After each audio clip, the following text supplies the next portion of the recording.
Where are you at right now? I'm in Los Angeles. What about you? Toronto. Nice. Cool. Nice. Cool. I love Toronto so much, man.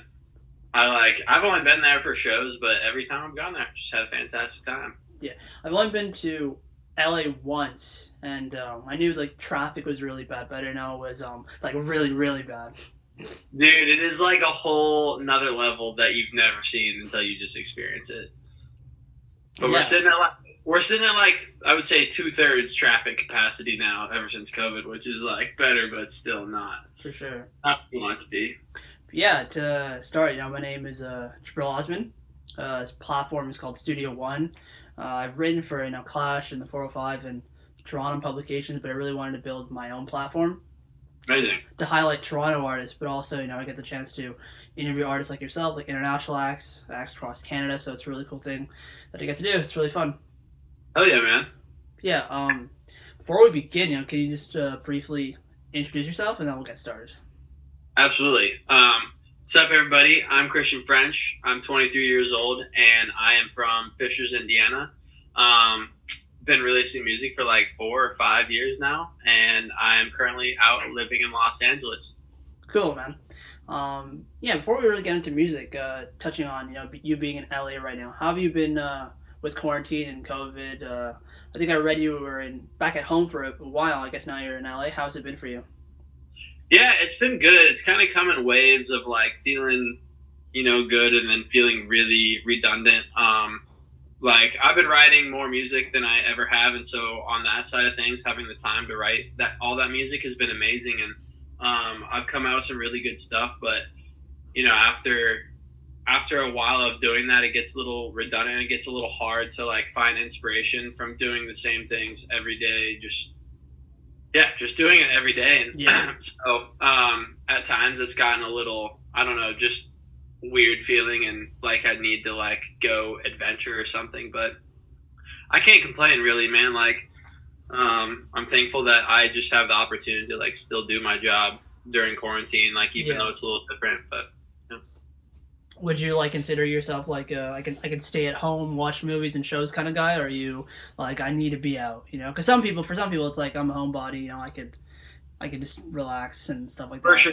I would say for the most part I am that, but like after having all of that time to be doing this, like I'm like a very outdoors like adventure type person, and so um I love like I don't know, just being outside and like going on hikes and stuff, and just like I don't know, getting out every once in a while for a new experience. But like I'm not necessarily like a bars type of guy. That's not Yeah. necessarily what I'm missing. But yeah. Yeah.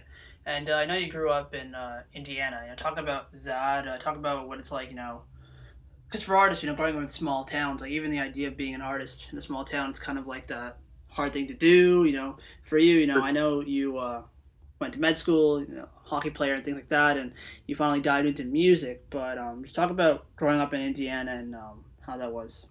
Yeah, I mean, I wasn't super involved with music growing up. Like I was in like band class and choir class because I had to be. But in that is when I like learned that I loved playing the piano. But man, Indiana, I don't know. It's just like a super relaxed place to grow up.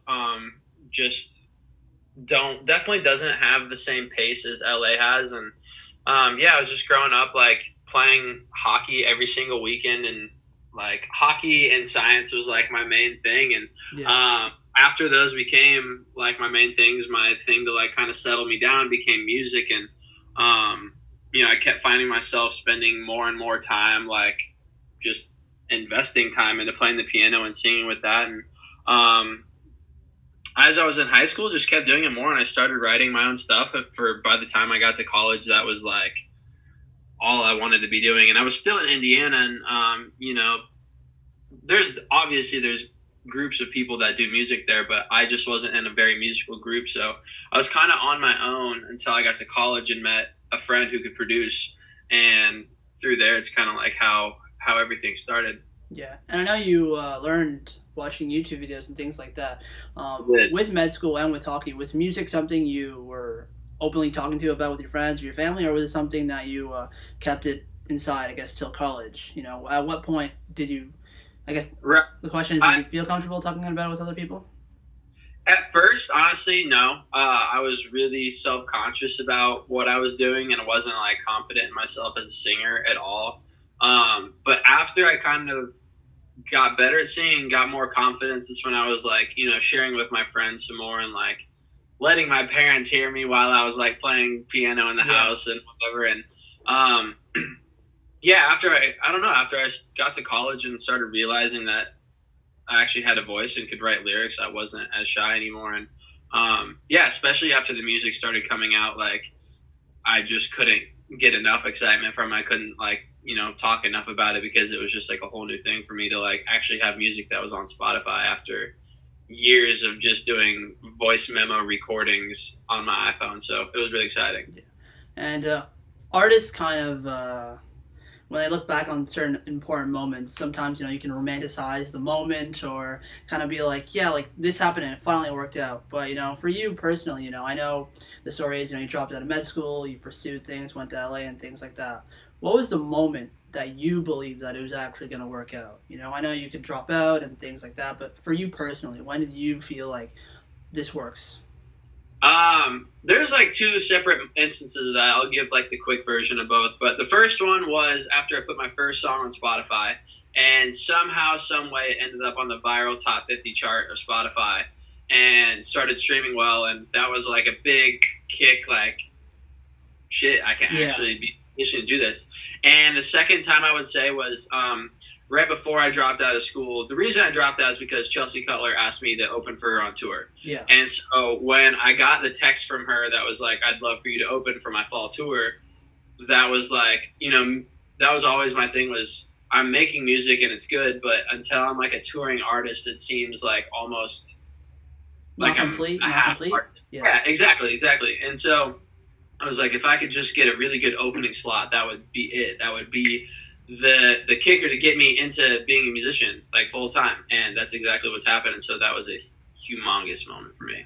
And going to touring and doing shows, how did you prepare yourself for that? Because it feels like you wrote songs, original music, found a producer, did things like that. How did you prepare for being on stage and performing? Is that something you've built, like learned to be better For at? sure. Oh yeah, I mean, like, man, I was so garbage at performing when I first started. Like, I had never done it before. Like, my first real show was opening for Chelsea on that tour, and so yeah, I mean, I'm very lucky to have some really talented friends in Los Angeles who already have toured and stuff, and so they were able to give me a lot of really good advice on that end of things, and it was just rehearsing like double. I feel like what some people usually do to get to a spot that was,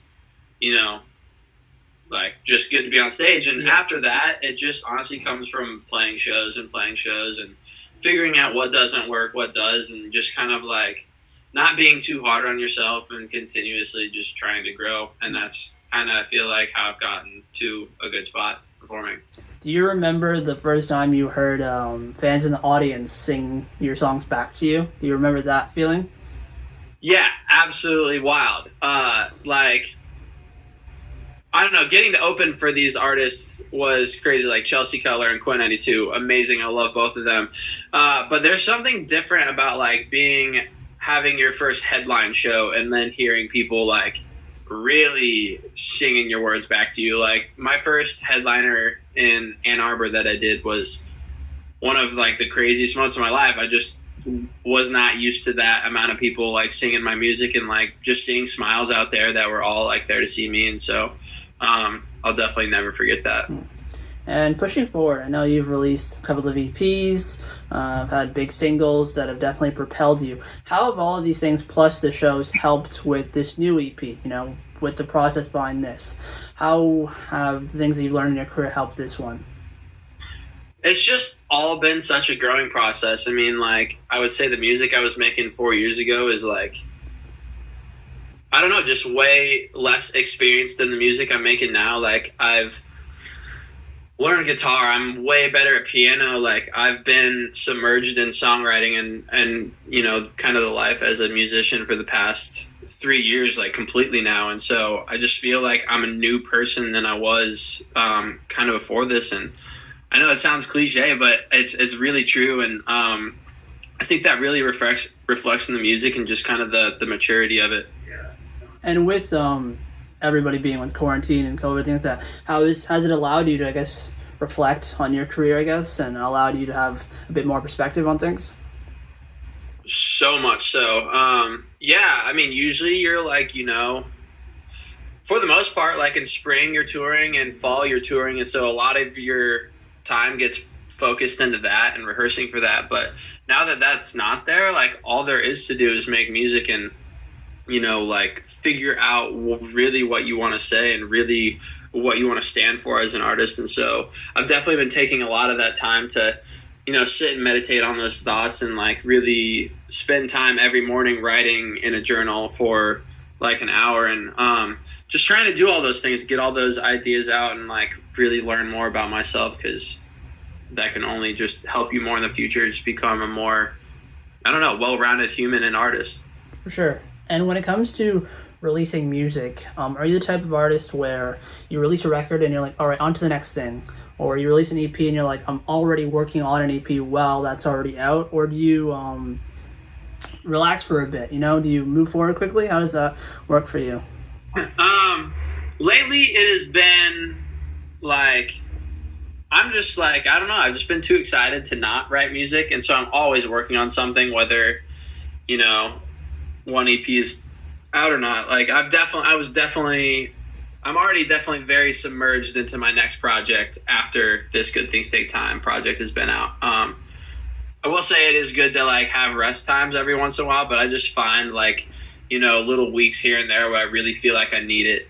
But yeah, I'm always working on stuff. I'm always so excited about, whatever's coming next. Yeah.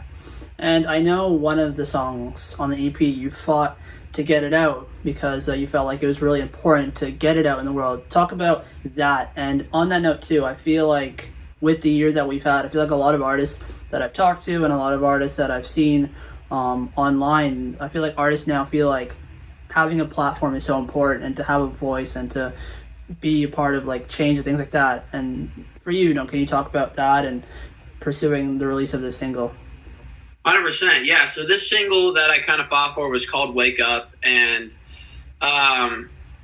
it really wasn't meant to be kind of a culturally charged song when I started writing it, but it just kind of wrote itself and it was something that was on my mind. And I don't know, I just kind of wrote it in the peak of everybody's in quarantine. It's also, very thick in the Black Lives Matters movement. Wow, I just messed that up.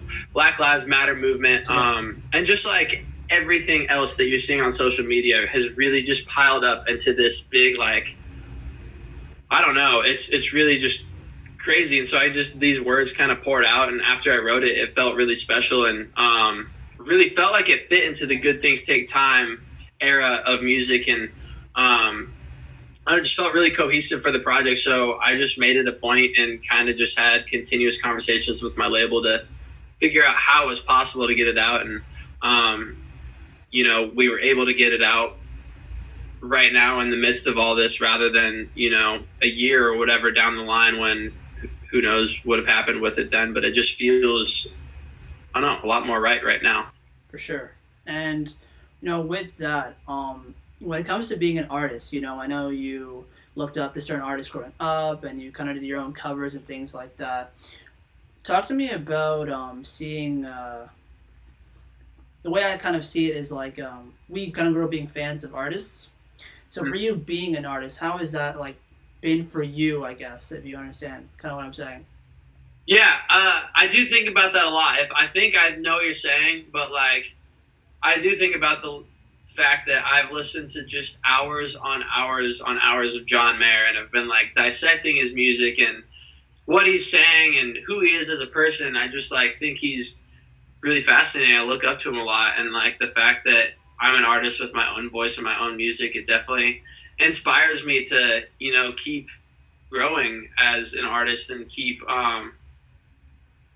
keep expanding myself and keep growing my ideas and just be a good platform for other people to look up to. And it's what I think about a lot. It's really exciting. Yeah. And even with that, I'm sure people have definitely done covers to your own music. How has that been to see things like that? It must have been surreal.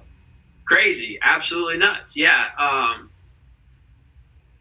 don't know. Every time that somebody posts a cover, I make sure to like take the time out of my day and really try to in depth watch it. Just because I don't know, I've been there. I've been making covers after cover after cover, and nobody really listening to it. And so I know how good it feels to like have somebody genuinely listen to your song and get feedback. And so the fact that it's my own song is pretty crazy. Sure. And I don't want to tangent there, but whatever. Usually when I get to like the near end of my interviews, I'll always ask an artist like, "Oh, look at these like tour dates.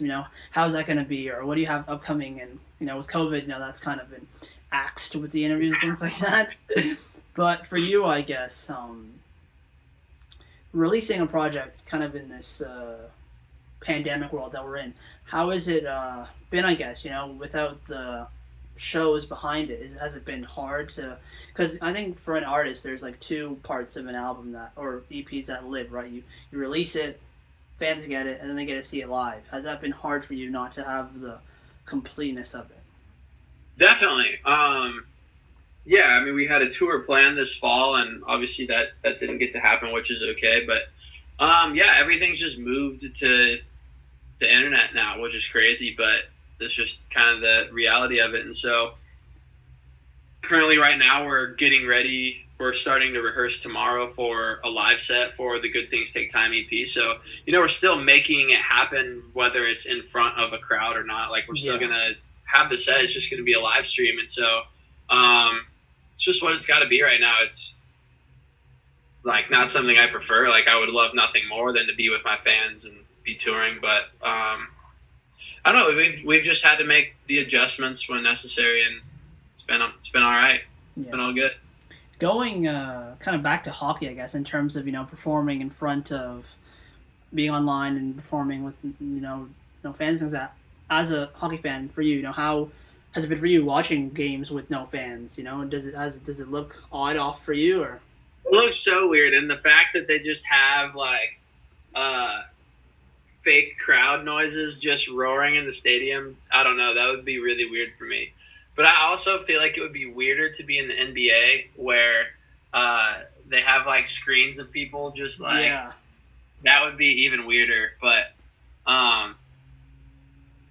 yeah, I don't know. I have yet to do a like live performance in front of like nobody actually in front of me. So I don't know what that energy is going to be like, but I'm excited to like feel that tomorrow when I'm in this rehearsal. For sure. And on a final note, something that I've been doing is kind of like asking artists kind of a life lesson that they've been through or something they've learned throughout their career, just a way to take away from the fact that touring isn't a question that I could really ask. So for you, when you look back on dropping out of school and hockey kind of could have been a path, things like that, are these things that actually, phrasing it better, what advice would you give to an artist or somebody who has to make such an important decision on their life? Because for you, it looks good. You picked music and it worked out and things like that. But that's a hard decision.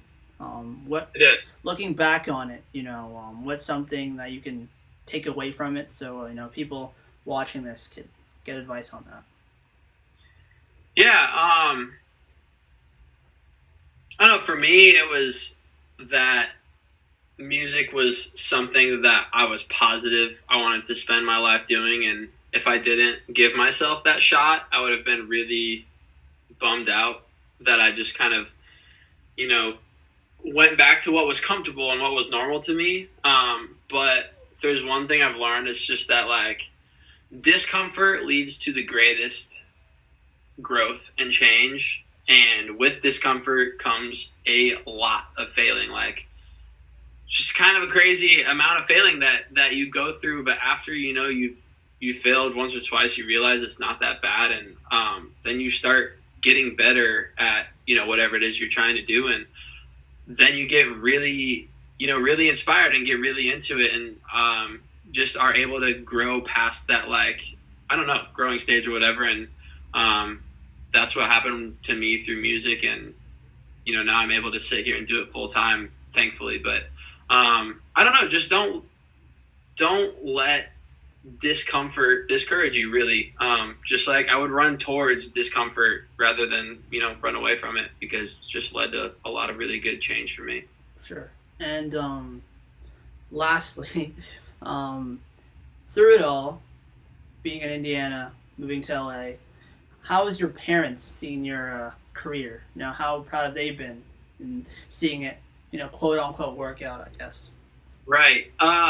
Yeah, I mean, it's funny, like, even dropping out, they were not upset at all. They knew that I, regardless of getting a piece of paper that said I graduated or not, was going to be moving out to LA and doing music full time. And so the fact that I was presented with the opportunity, of course, they were going to let me do it. And they're just the most proud of parents, and I love them to death. Like, we're looking at getting them like one of those like Sprinter van type things, so they can just like travel to all the shows and just be groupies for the tour. And they love it so much. They come to every show that they can, and I send them all of my demos, and they are just stoked about it.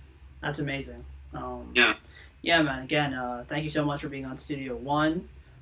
This conversation has been amazing, man. I really appreciate it, and can't wait to come back to Toronto and I get to see this all live. Sounds good, man. Fantastic talking to you. You too, man. Have a great rest of the day. Peace, you too. Later. Studio One.